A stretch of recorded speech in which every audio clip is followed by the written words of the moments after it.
Yeah, so we've talked very much about the heart sink patient. So instead of the avoidance and demonizing the person,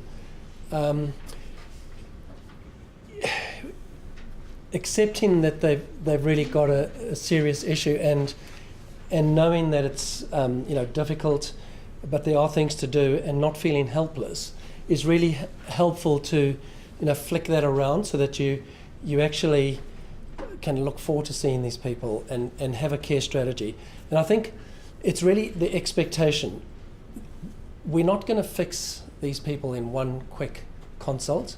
And what is fix? Yeah, and what is fix? And so it's really a matter of what I personally do is try and get people to realise that this is going to take some time. They're going to need a lot of input. Help them in terms of finance if they're on benefits and stuff, so that they can make it happen, or devolve stuff to the practice nurse so you can get the team involved, so that you can actually develop a little strategy that over a period of time for the person, and so that that really is useful. And so we've talked a lot about the concept of stratification. We've talked about do no harm in terms of, the opioid take-home message is just do not prescribe opioids for chronic non-malignant pain. And if you're under pressure, you say, no, we've got a policy, and develop a policy in your practice, so that it's a team approach, or it's only after consultation with the pain clinics. So you don't feel pressured yourself. The continue to manage long term. I mean, obviously, if a person's had an assessment at a tertiary centre, we expect actually a lot from the GP. And one of our referral criteria that we didn't say was that we actually want people referred that have a GP that's prepared to work with them. That's kind of one of our criteria. It's quite hard to put into practice. But we do then recognise that they really are going to have to work long term with the person, and so that's evaluating the pharmacy and de-prescribing, and just helping them with their own goals, steering them in the right direction. So it can be very useful, from green prescriptions to we have Appetite for Life, which is like a GP diet program.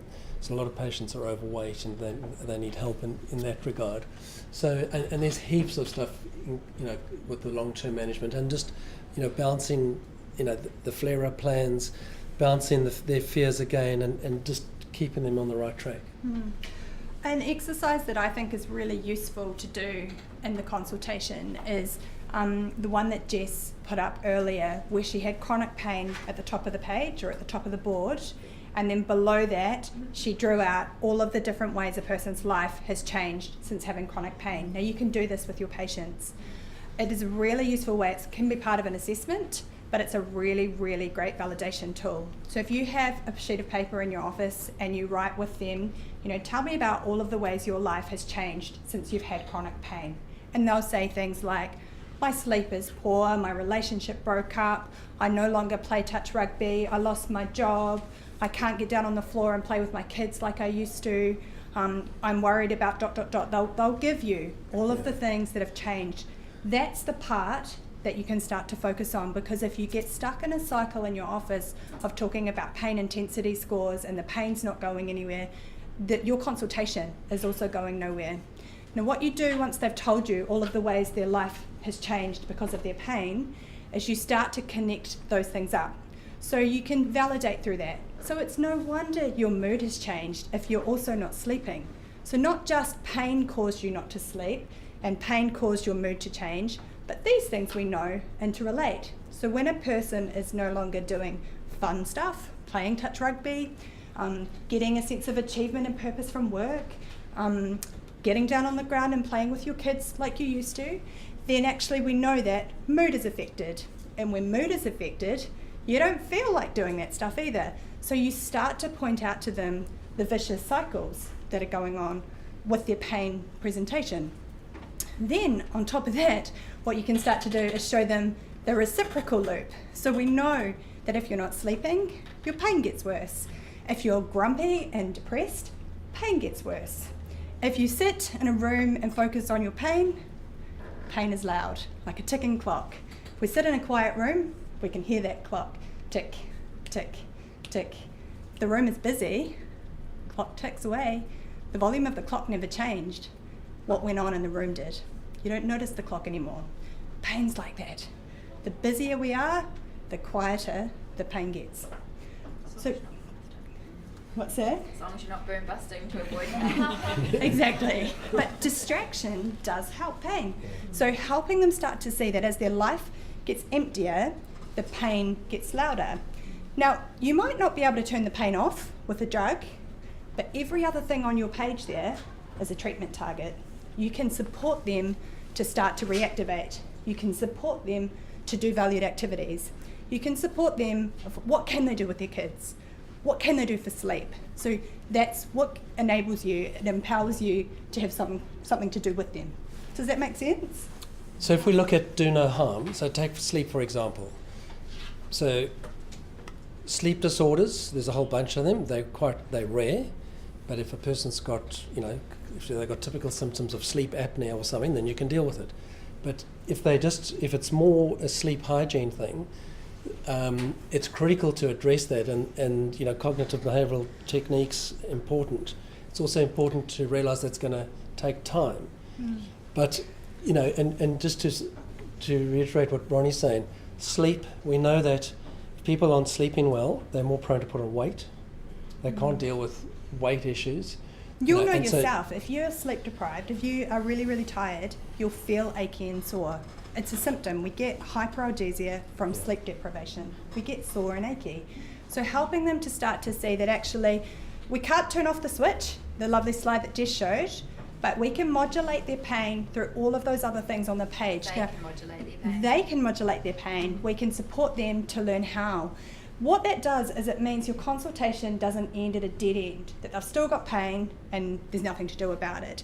It gives you somewhere to go. So what they might do on that page is pick one thing to start with, just one thing or two things, knowing that if let's say they pick the exercise regime or something like that, then that's going to help mood, it's going to help sleep, it's going to have a flow-on effect, it'll help their pain. It gives them something to start with, and it takes your focus away from having to always be looking at the pain score itself. And then the do no harm is like benzos for sleep. Not a good idea in a 20-year-old that's got chronic pain for the rest of their life. And so, those are the issues. Do you ever consider prescribing a little, very small amount of benzos or Zoclone for a little bit of PRN just to readdress that sleep sort of deficit when they've been so, sort of said, oh, I've only slept an hour a night for the last X amount of time, just to sort of almost make them feel a little bit better? It tends to be a bit of a trap, because it reinforces that there might be some quick medical solution. So I would really try and avoid that. Recommendation for that now is 3 days was up the phone. It's like a teeny tiny.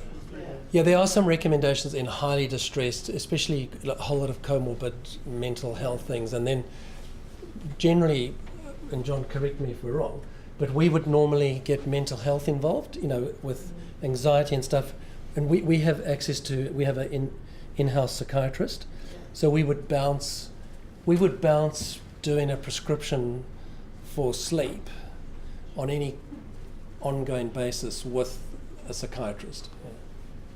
Why wouldn't you try 10 milligrams of amitriptyline as a choice, since you may...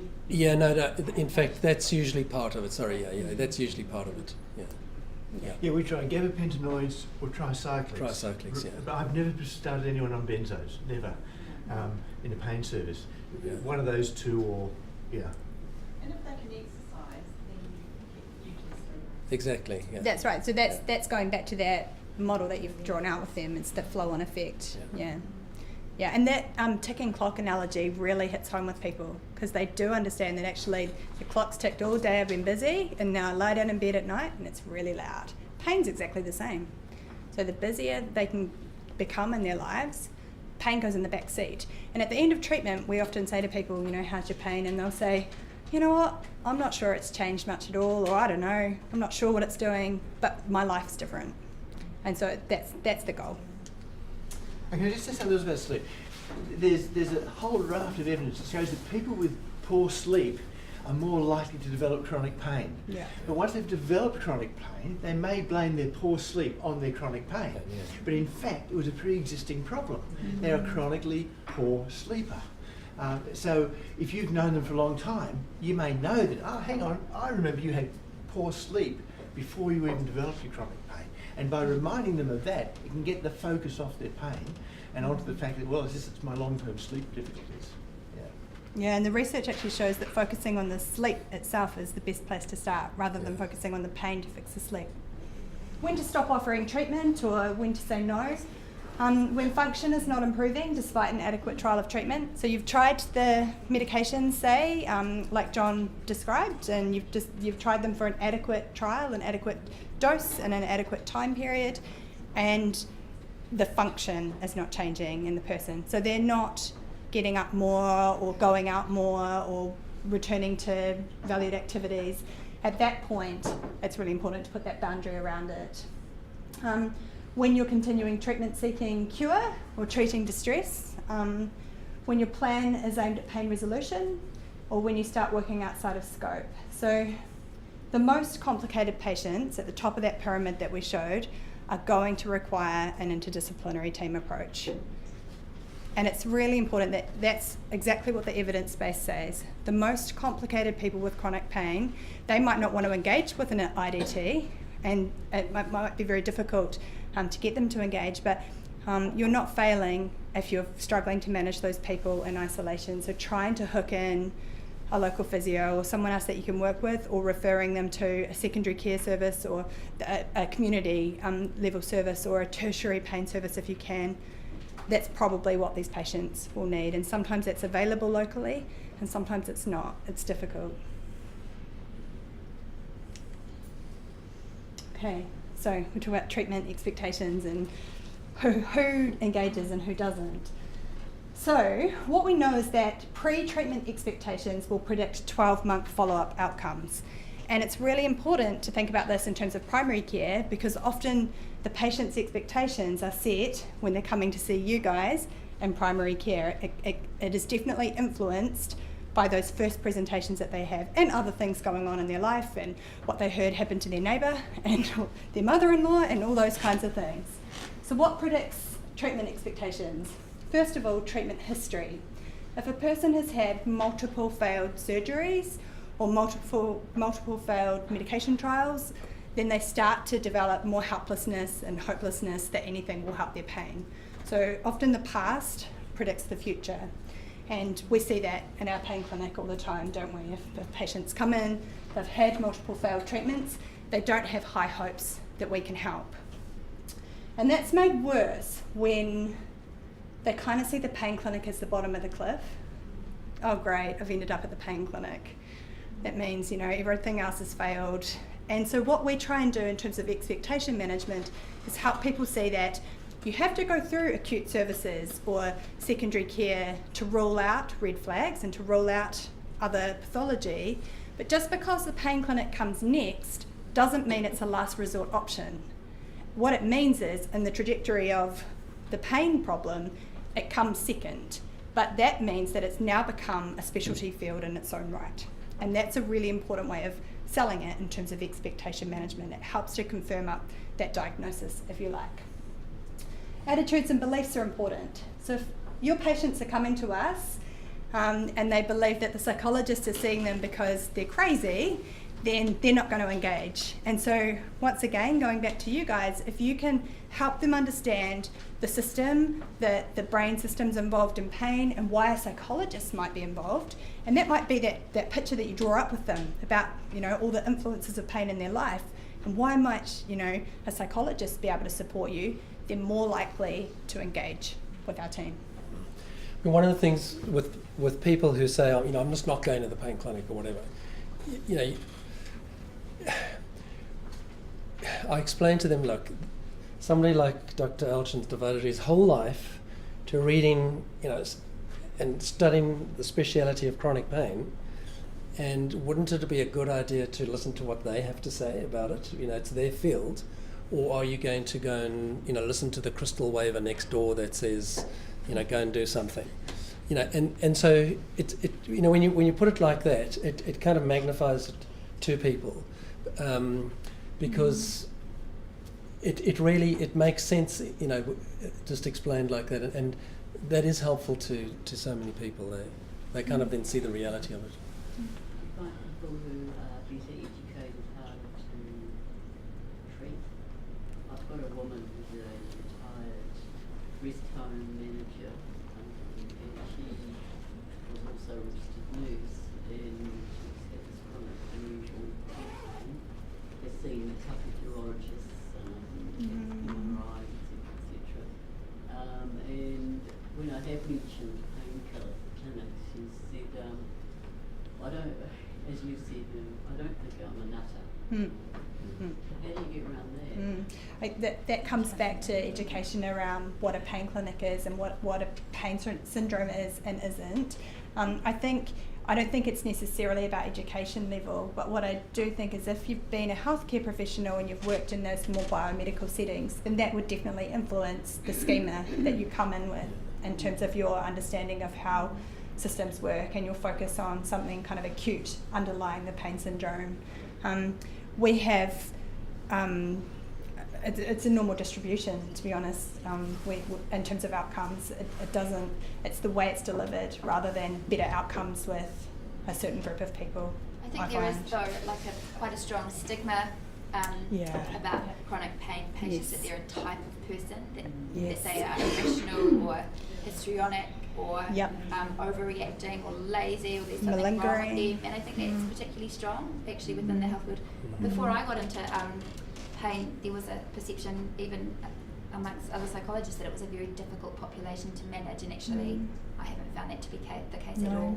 And I find if I say to people that I work in a pain clinic, if I say that to healthcare professionals, they say, oh God, how do you work there? I get the same as well. And actually acknowledging that fear and sort of talking that through can be really helpful. And the other thing is, it's a bit like, as a psychologist, would I go and see a psychologist if I needed it for my own difficulties? Because actually there's a bit of a sense of failure. As a medical professional, I shouldn't somehow be vulnerable in this way. And so sometimes it's about acknowledging some of those fears as well. Lots of questions. I was just going to comment. I wonder that it's health professionals' feelings of helplessness around how to manage people with chronic pain, and that's where that perception comes from. And it was really interesting when you were doing one of the role plays. I was thinking how empowered the health professional was, not just the patient, but the health professional. There's a lot of parallels, isn't there? We'll actually talk more on that. The treatment setting is proven to be really important in predicting outcomes. So if the treatment setting is nicer, people's outcomes are shown to be better. Now, we've moved from an old nurses' hostel, which was pretty run down, to a brand new flash building, and I haven't noticed anything myself. I don't know about you guys, people comment though. People do comment. Oh, you're in here. Yeah, they do. And there's some good evidence around group therapy programs when they're delivered in a nicer setting. So, I don't know. Makes them feel special. Yeah. People think then it's serious, you know. Your profession is acknowledged as something really serious and not some hippies. And I think with chronic pain, people are often used to being seen in kind of downtrodden buildings and things. And the setting's also interesting, that we often as clinical psychologists in the pain service have patients that will see us because we work in the pain service, but they decline to engage with mental health services. So the patient's perception of where they're being seen seems to be important as well. So we're doing the same therapy, and I might work half my time in a pain clinic and half my time in mental health, but they'll see me there and not there. So all of that stuff is really important when you're thinking about how or why a person might engage. The explicit verbal instruction given, so giving patients more specific outcomes to expect helps with engagement. And helps with expectations. So we see this a lot with our physios. if patients come along expecting a hands-on manipulation or treatment, then we don't have great outcomes. But if they come along knowing what to expect, and that's why Lynn covered what our assessments tend to include and what our treatments include, it's not hands-on, and helping them to understand why it's not hands-on before they even get to us will help outcomes, I think, in their pain clinic. As a physio, I often say to people, like, my role is more of a coaching role. I'm not here to do it for you, but I can help guide you and coach you and encourage you and teach you. So that's the kind of way I portray my role. And then finally, something you all know is around that patient-clinician interaction. So rapport is incredibly important in predicting expectations and outcomes in treatment. And how do you find terminating your professional relationship with them? Or are they, do you never terminate the relationship as such? It can it's be quite important to sort of terminate that relationship eventually. Yeah. We usually sort of try and outline right from the beginning. We'll start with X number of sessions, so they sort of know that it's time limited. Yeah. And then we may extend if we think it's clinically indicated, but we typically... It's difficult with a chronic condition because they might come in thinking they'll see us forever. So as Jess said, we're very clear from the beginning that they won't see us forever, and actually they won't need us. That actually this is a self-management model, and what we're doing is giving them the tools so that they don't need to become a professional patient. We often talk about trying to make ourselves redundant. Yeah, we do. And also, there's also, in terms of expectations, maybe it's okay for people to come in for a refresher session every so often, but it would be a one-off rather than another whole intervention. We do get people becoming dependent on our team and not wanting to be discharged, and so sometimes you have to work with the ending and support people to feel an increased self-efficacy that they can cope alone. So what I often do is taper off my sessions. They become less regular, so that people build more confidence in their ability to cope independently. Yeah. So, as we've been saying, pain reduction is not the aim. Patients come in and they say to us, so what are your outcomes? How good are you? How good are your programs? And so we have to have a way of trying to help them understand what is the goal here. And so this is what I do with patients. There's many ways to deliver the same message, but I thought it might be helpful to show you what I do, because you might do the same or something similar with your patients. So what we know is that in terms of pain management outcomes, over time, pain tends to stay fairly stable within an overall time of a treatment program. So they might start out with about a sort of 7 or 8 level out of 10 of pain. And maybe by the end of treatment it's gone down to 4 or 5, and it might just kind of hover around there. Some people it will start out higher and it'll stay up there, or some people it might start lower and even get a bit worse sometimes. But overall what we're saying is then there's not a major change, and we're not aiming for a major change in pain intensity scores. What does change is, first of all, we target anxiety and avoidance. What we hope in a pain management program is at the beginning their anxiety scores and their level of avoidance might be really high, but over the course of the program that diminishes and goes down. They become less anxious and less avoidant of things. The other thing that changes is that they become more confident, or their self-efficacy scores, the confidence that they can cope, those scores, or that kind of domain, increases over time. So if we look at that on a graph, pain stays relatively stable, self-efficacy or confidence goes up, avoidance or anxiety goes down.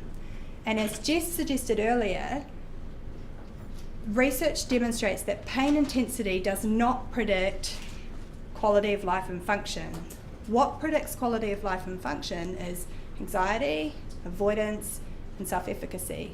So the outcomes that we see are those changes, and taken together we see a reduced level of disability, a reduced level of suffering, and an increased quality of life. And that's a good outcome.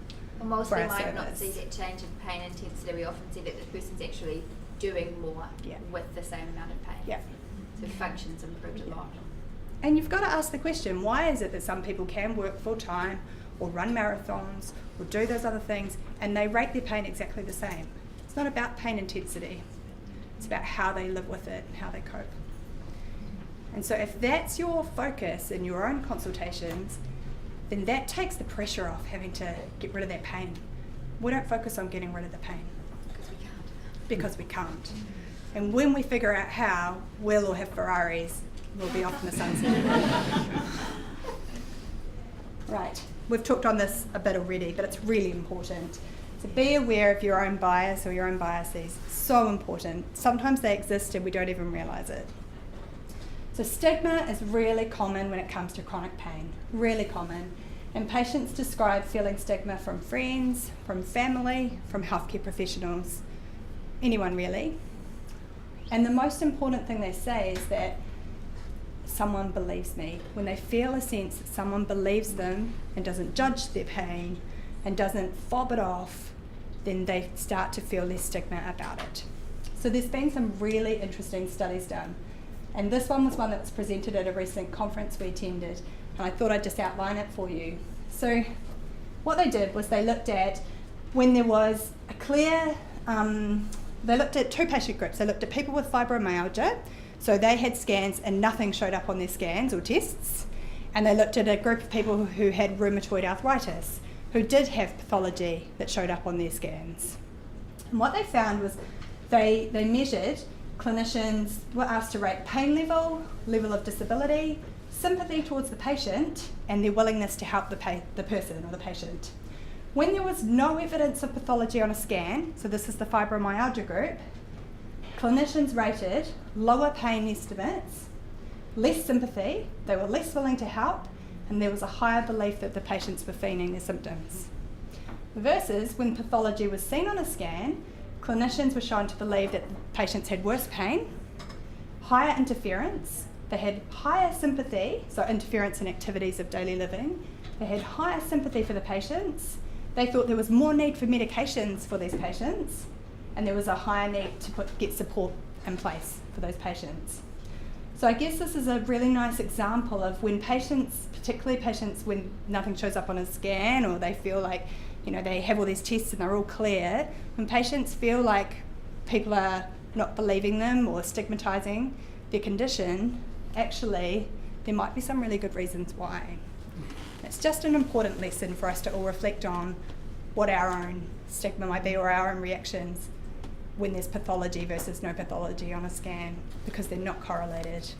So those doctors write referral letters like this. They say, thank you for seeing, Beverly.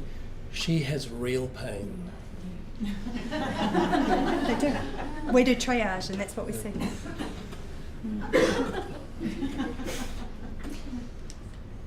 Okay. So just when, I'm telling you, you've got to be, supportive and empathic, and that is true, but you can't be too supportive. So just to confuse you, we also know that being too supportive is not helpful. So it's really, challenging to get that balance right. But research shows that being too supportive can actually be unhelpful. We call that being overly solicitous. So they looked at partners. When partners were encouraging passivity or avoidance, it wasn't helpful. So that would be jumping in and doing things for the person. Jess gave some lovely examples earlier of those solicitous behaviours. What they found in the patients was that there was higher pain behaviours present, there was increased levels of disability and dysfunction in the patient, and there was actually increased opioid use as well when the partners were jumping in there. So once again, bringing in that idea that including whānau is so important in our interventions when it comes to chronic pain. We have to help family understand what's useful in the short term might not be useful in the long term. Parents. Us parents were the worst. When we do interventions with kids with chronic pain, we always include parents, because what we know is that when these kids come to us with chronic pain, children with overly solicitous parents tend to be home from school more, they tend to be resting more, and they tend to be more avoidant. And so what happens is if a child goes to a parent and says, can't possibly go to school, my pain's too bad, and then the parent says, okay, darling, stay home, then we'd get into a reinforcement cycle. So the child immediately feels better because they're allowed to stay home. The parent feels better because the child's less distressed. until the next time the child doesn't want to go to school, and then it all happens again. And you stay in that loop. What's actually happening is there's an underlying message being delivered by the parent at that point, and that is that school's unsafe and you won't cope there. Yes, darling, stay home. You won't cope there. It's okay. And so we have to be really aware that these kinds of messages, when we're being overly supportive, actually undermine the confidence of the patient or the person with chronic pain.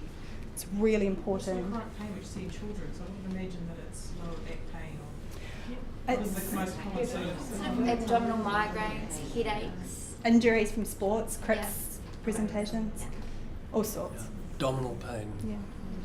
But the prevalence is just as high, if not higher. Yeah. It's 1 in 4 in the US for adolescents. Yeah. So once kids hit sort of 13, then the prevalence becomes equivalent, if not higher. Yeah. And that's not surprising when you think about chronic pain, chronic primary pain, as a primary disease. It is common in kids. So people we see in the 50s or 60s have often had one sort of pain after another since childhood. Yeah. It's a different manifestation. We rarely see people with new onset chronic pain in their 50s or 60s or 70s. Normally there's a lifelong history. We see a lot of young people. Yeah. So much so that we're developing our paediatric arm of our service. I work with older adults, and I quite often hear that story that they have chronic pain which they stick up a lip and man on, but they've had it all their lives, and they can put it down to maybe an injury, and from that time it's always been there. That's right. And quite often I see the other manifestations of that as well. Yeah, that's right. That's Yeah. right. Yeah. Pain is the problem. It's been their problem all their life. And we have this notion that something develops later in life. Well, other sorts do, but not chronic primary pain. It's there simmering away through life. Yeah. Yeah, so we just want you to just reflect on your own behaviours. So sometimes things seem really supportive in the moment, and they are supportive, and the patient feels better in the moment, but it might be that in the long term it's actually starting to keep that person stuck. So each time you sign off on that mobility card or the off work certificate, then actually that might be communicating an underlying belief that you don't think that person can cope. So it might be that for a while you do sign something off, but that should be paired with a conversation about also increasing their engagement and their function. And sometimes patients don't want to hear that, but I think what you do then is you communicate that you believe that they are capable of more than they think they're capable of, and that's a good thing. So, we used to think that what you should do is don't pay any attention to pain behaviours, so just ignore the pain behaviours in the room. When someone groans and moans and takes them 10 minutes to sit down in the chair in your room, just ignore all that behaviour because you don't want to feed into it. But actually we know that probably just makes the person feel ignored and dismissed, and it's probably not actually that helpful. It invalidates their experience. So the new view is to encourage, to validate the emotional distress and the broader behavioural impact of the pain within their life, and to encourage engagement in more valued activities. So we're not focusing specifically on the pain behaviours, but we're also not ignoring the distress that comes with the pain. And what we find is that through doing that, it tends to, the outcome is a decrease in negative emotions in the patient, an increase in positive affect, a decrease in worry, an increase in tolerance to pain, and an increase in spousal support and communication. It starts with you. So we've touched on lots of this already today. We know that GP confidence and GP catastrophic reactions are both contagious. So be aware of your own reaction in the consultation. If you panic, what do you reckon that patient's thinking when they're sitting opposite you? This is bad. This is really bad. The GP doesn't even know where to go with this.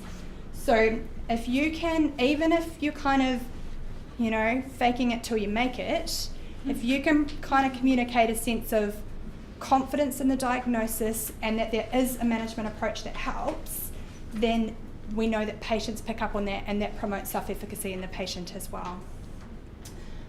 We're encouraging you to make sure, if you have done all the tests, you've done all the investigations you needed to, you've ruled out red flags and you've diagnosed chronic pain, back yourself.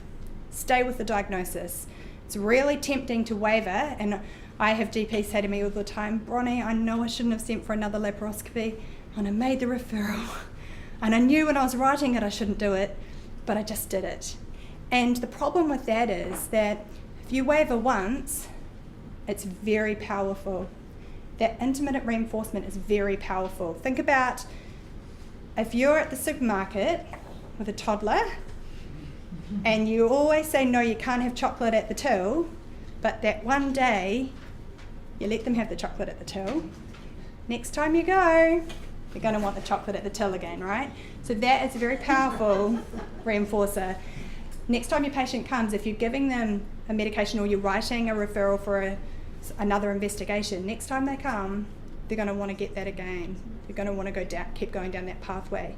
Whereas if you stay strong with your formulation and your diagnosis of what's going on with the patient, unless of course there's new signs and symptoms that come in that make you reformulate, that's fine, that does happen from time to time.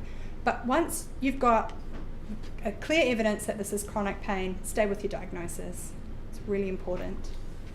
Yeah, and so just a point here, in terms of the medical cycle, we're always worried about missing some weird thing. I mean, John and I were talking about this the other day, is that the probability, so what I say to people, look, I'm not 100%, but I'm 99.999, and that's the best we can be because of guidelines, research, so you can't exclude every little last thing, but you have to be confident that that's what it is. And the reality is we never, when you just follow the basics, we almost never see any exceptions. Use your colleagues. Often I know GPs have sort of peer supervision groups that you belong to. You have other medical professionals, GPs, but also practice nurses and others within your clinics that are really important to run things past, or even get them to see your patient if you're concerned, is this about a chronic pain syndrome or is this something else? If you're really not sure on the diagnosis, use your team. And we welcome in our tertiary service phone calls. We don't mind if people are unclear or unsure should they be referring to a tertiary service or not. We often, particularly Ian and I, our role is often sort of a liaison support role, giving support to other teams, whether that's GP services or mental health teams. I often will work with psychologists to support them. They've got patients under mental health who have also got chronic pain. How do you manage those comorbid problems? But we really emphasise that when it comes to chronic pain, it's not easy, and you do need to lean on others. We've said it so many times today, but we couldn't work in a chronic pain field without our team. And so we really encourage you to try and use yours as much as possible. We need to have a break. The last thing I would say before that break is that in having a team involved, it's incredibly important that everyone's on the same page. And where it falls over for us is we might be all on the same page with the pain management plan. I've had a patient recently where she was really, really fearful about what her pain meant, and then she just started working along this pain management road and was doing quite well with the physio and myself, and then her GP said, no, I think there's something actually going on in that shoulder, and referred her to an orthopaedic surgeon for another opinion. Now that opinion came back, and like all the other opinions, there isn't anything dangerous, there's no pathology, there's nothing that can be surgically addressed. But what it did was it really stepped our entire program back. And so we're now starting again. So that one kind of person that wasn't on the same page can really throw the treatment approach. It's really important.